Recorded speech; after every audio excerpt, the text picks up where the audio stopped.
Bueno, y ahora sí vamos a abordar un tema súper importante que decía yo al principio, lo hemos tocado en varias oportunidades, pero lamentablemente esto sigue siendo un riesgo y insisto, hay una buena noticia, nosotros podemos evitar o podemos tomar medidas para evitar justamente que aparezca esta bacteria que es la que termina produciendo el síndrome urémico hemolítico. Está con nosotros el doctor Eduardo López, que es infectólogo. ¿Cómo le va, doctor? Bienvenido. Gracias por invitarnos. Digo, tenemos una buena noticia, que es que podemos hacer algo al respecto para evitar que esto aparezca.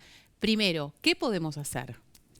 Bueno, usted sabe que el síndrome urémico hemolítico es la complicación de una enfermedad relativamente común, que son diarreas, habitualmente con sangre, que la produce un organismo que es una bacteria, que tiene un nombre largo, Escherichia coli, que produce una toxina que es la que produce toda la lesión.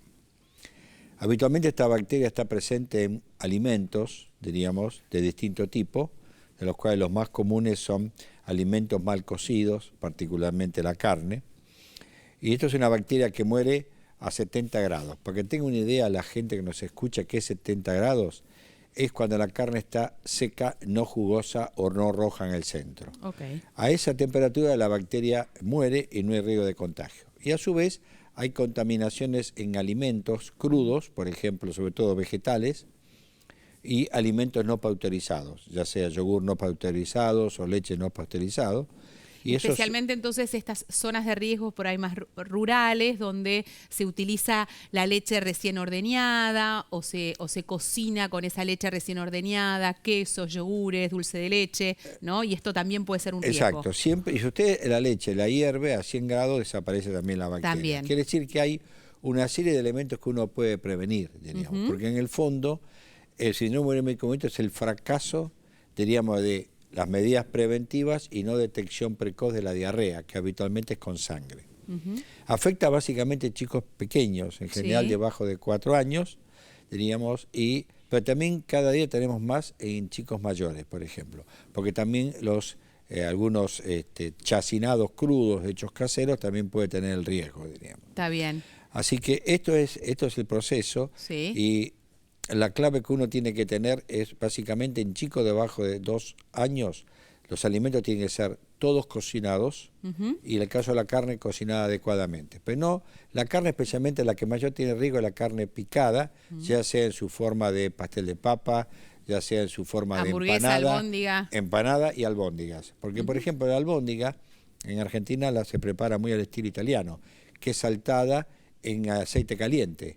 Esa albóndiga se quema por fuera, pero por dentro puede no llegar a temperatura de 70 grados. Exactamente. Entonces, la albóndiga, para que coman los chicos, debe estar hecha en el horno, diríamos, o hervida a la cacerola. ¿Los adultos no tenemos riesgo de contraer síndrome urémico hemolítico? El síndrome urémico hemolítico típico producido por la bacteria, los adultos tienen mucha menor chance, pero en el año 2011 hubo una gran epidemia vinculada a brotes de soja en Alemania, que se diseminó en Europa, que afectaron básicamente a los mayores con una alta tasa de mortalidad, mucho más que lo que tiene Argentina de esta enfermedad. Lo que pasa es que es muy bueno traer este tema a la televisión, porque Argentina tiene el triste privilegio de tener la mayor incidencia de síndrome urémico hemolítico del mundo, diríamos, en chicos menores de 5 años. O sea que es importantísimo, es fundamental. Es clave. Y las provincias más afectadas son las provincias del centro de Argentina, diríamos. El norte tiene menos afectados, diríamos, que el sur, pero la mayor cantidad de casos se da en las provincias del centro. Con algo que podría ser controlado y prevenido en el propio domicilio, digamos, porque estos recursos los tenemos nosotros. Inclusive cuando hablábamos sobre la importancia de esta contaminación cruzada que se puede dar, esto de la importancia de tener una tabla para una cosa y tener la tabla para la otra, lavar los cuchillos, no reutilizar los mismos utensilios. Eso también es cierto, pero hay que también asumir de que muchas veces por la limitación económica no se puede tener una tabla para cada alimento. Entonces lo que hay que decir a las madres es que si tienen una sola tabla, en primer lugar, que la manipulen el último es con la carne cruda, el último, especialmente con las carnes picadas. En segundo lugar, cuando se va a procesar alimentos crudos, luego las lave y les pase un poco de agua de lavandina, que eso mata la bacteria también, diríamos. Y en tercer lugar, lo mismo hay que hacer con los cuchillos. Y lo más fácil para las madres es darle no alimentos crudos a los chicos, Claro. sino alimentos bien cocinados con Perfecto. temperaturas altas. ¿Los chicos pueden comer hamburguesa?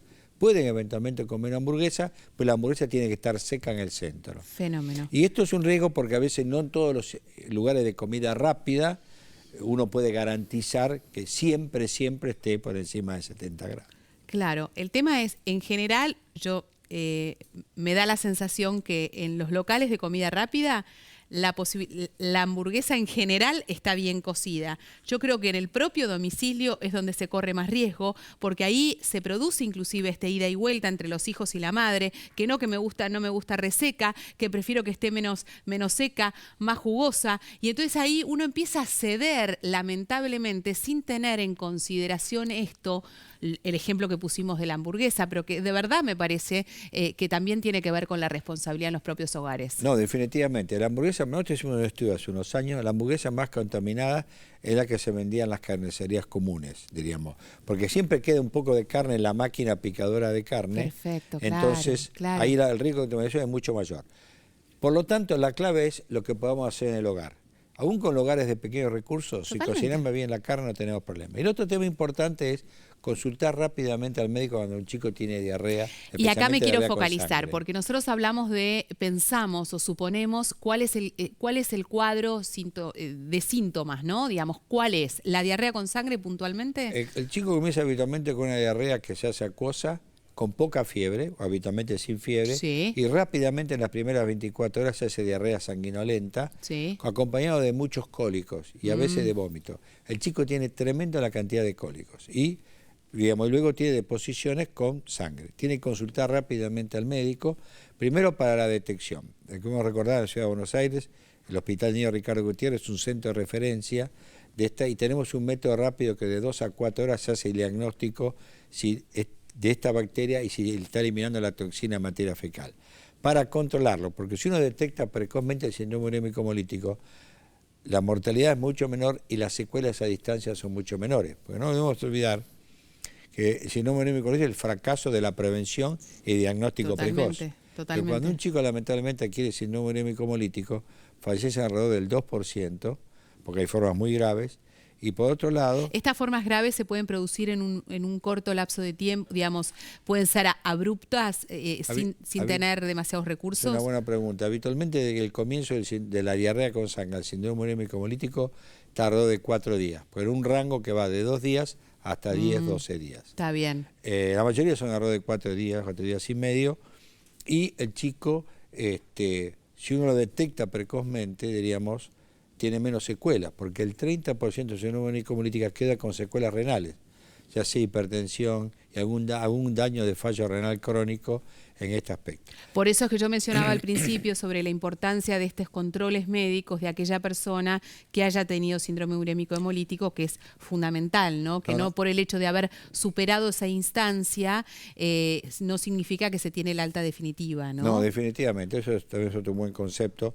El síndrome urémico hemolítico, que el chico que tiene que dar en mano al nefrólogo, pediatra, para hacer los controles a través del tiempo, Sí. digamos, para ver cuál es la magnitud del daño. Hay chicos que quedan sin daño, la mayoría, pero 30-35% quedan con algún grado de secuela, que es de grado variable. Perfecto. Recordemos que es una causa muy importante de trasplante hepático en la adolescencia, Claro. en Argentina. Claro. Argentina tiene incidencia que es el doble o el triple del resto del mundo. O sea que nos tenemos que poner a trabajar fuertemente en esta situación porque estamos hablando de algo que definitivamente puede ser prevenido, que tiene que ver con tomar decisiones responsables en nuestra propia casa y como dice el doctor, lamentablemente tenemos o estamos ubicados en un ranking que podríamos, frente a la conciencia y a la buena información, revertir en el corto plazo. Gracias, doctor, Correcto. ha sido un placer. Muchas gracias a ustedes por invitarnos. Bueno, tenemos que hacer la pausa y después estaremos hablando de otra problemática súper importante. Hablamos varias veces sobre la halitosis, el mal aliento, cómo esto influye e impacta en la calidad de vida de las personas, en cómo se desarrolla socialmente. Pero ahora le vamos a agregar un componente. ¿Qué pasa con el azúcar?